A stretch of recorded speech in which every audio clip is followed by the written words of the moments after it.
अस्सलाम वालेकुम। क्लास कैसे हैं आप सब। क्लास जैसा कि आपको पता है कि हमने आज न्यू चैप्टर का आगाज़ करना था जिसका नाम है इत्तफ़ाक़ में बरकत है।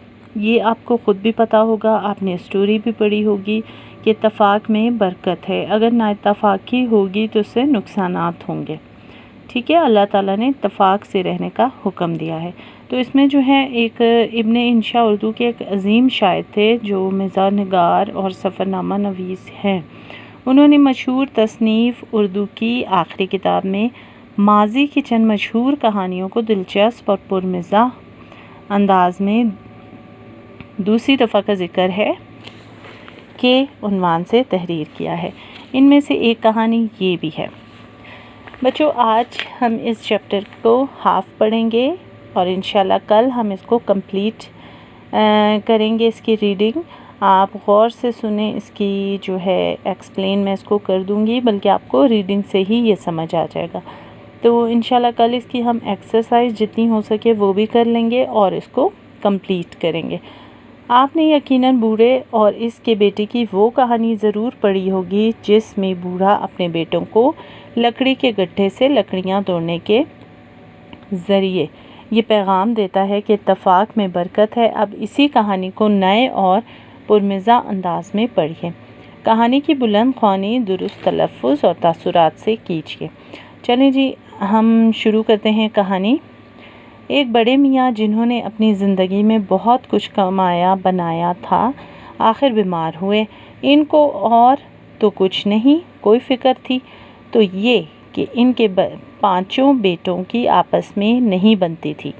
गाढ़ी क्या पतली भी नहीं छनती थी, यानी वो हद से ज़्यादा आपस में लड़ते रहते थे और उनके दरमियान बहुत ज़्यादा नाइत्तफ़ाक़ी थी। लड़ते रहते थे, कभी किसी बात पर इत्तफ़ाक़ ना होता था। हालांकि इत्तफ़ाक़ में बड़ी बरकत है। आखिर उन्होंने बेटों पर इत्तफ़ाक़ और इत्तेहाद की खूबियाँ वाज़ह करने के लिए एक तरकीब सोची। उनको अपने पास बुलाया और कहा, देखो अब मैं कोई दम का मेहमान हूँ, सब जाकर एक एक लकड़ी लाओ। अभी देखिए, जो आप वर्ड्स मीनिंग आज करेंगे रीडिंग के साथ, आपने ये करना है गाड़ी छन्ना, आपस में मोहब्बत रखना, कोई दम का मेहमान होना, मौत के करीब होना। ठीक है, तो उन्होंने कहा लकड़ी लाओ। एक ने कहा लकड़ी, आप लकड़ियों का क्या करेंगे। दूसरे ने आहिस्ता से कहा, लगता है इनका दिमाग ख़राब हो गया है, लकड़ी नहीं शायद ककड़ी कह रहे हैं, ककड़ी खाने को जी चाहता होगा। तीसरे ने कहा, नहीं कुछ सर्दी है, शायद आग जलाने को लकड़ियाँ मंगाते होंगे। अब अपना पेज टर्न करें आप। ये देखें, ये बूढ़ा बाप है और ये इसके सारे बेटे 5। चौथे ने कहा, बाबू जी कोयले लाएं। पांचवें ने कहा, नहीं उपले लाता हूँ, वो ज़्यादा अच्छे रहेंगे। बाप ने कराहते हुए कहा, अरे नालायकों, मैं जो कहता हूँ वो करो, कहीं से लकड़ियाँ लाओ जंगल से। एक बेटे ने कहा, ये भी अच्छी रही, जंगल यहाँ कहाँ, और महकमा जंगलात वाले लकड़ी काटने कहाँ देते हैं। दूसरे ने कहा, अपने आप में नहीं है बाबूजी। तीसरे ने कहा, उम्र भर में उन्होंने एक ही तो ख्वाहिश की है, उसे पूरा करने में क्या हर्ज है। पांचवें ने कहा, अच्छा मैं जाता हूँ, टाल पर से लकड़ियाँ लाता हूँ। चुनाचे वो टाल पर गया। टाल वाले से कहा, खान साहब ज़रा 5 लकड़ियाँ तो देना, अच्छी मज़बूत हों। टाल वाले ने लकड़ियाँ दी, हर एक खासी मोटी और मज़बूत। बाप ने देखा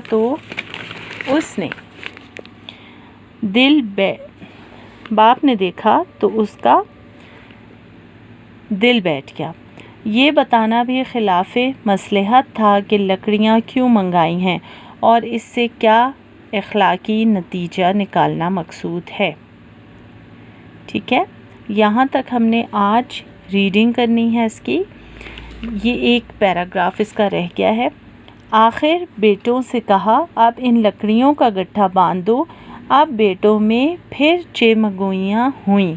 गट्ठा वो क्यों, अब रस्सी कहाँ से लाएं, बहुत तंग किया है भाई उन्होंने। आखिर एक ने अपने पजामे में से अज़ारबंद निकाला और गट्ठा बांधा। बड़े मियाँ ने कहा, अब इस गट्ठे को तोड़ो। ठीक है, यहाँ तक आज हम रीडिंग पढ़ते हैं। इसकी रीडिंग हमने की है, इस चैप्टर को पढ़ा है। कल इंशाल्लाह हम इसका बकाया हिस्सा पढ़ेंगे और इसके अल्फाज मायने आज अपने अपनी कॉपीज़ में करने हैं।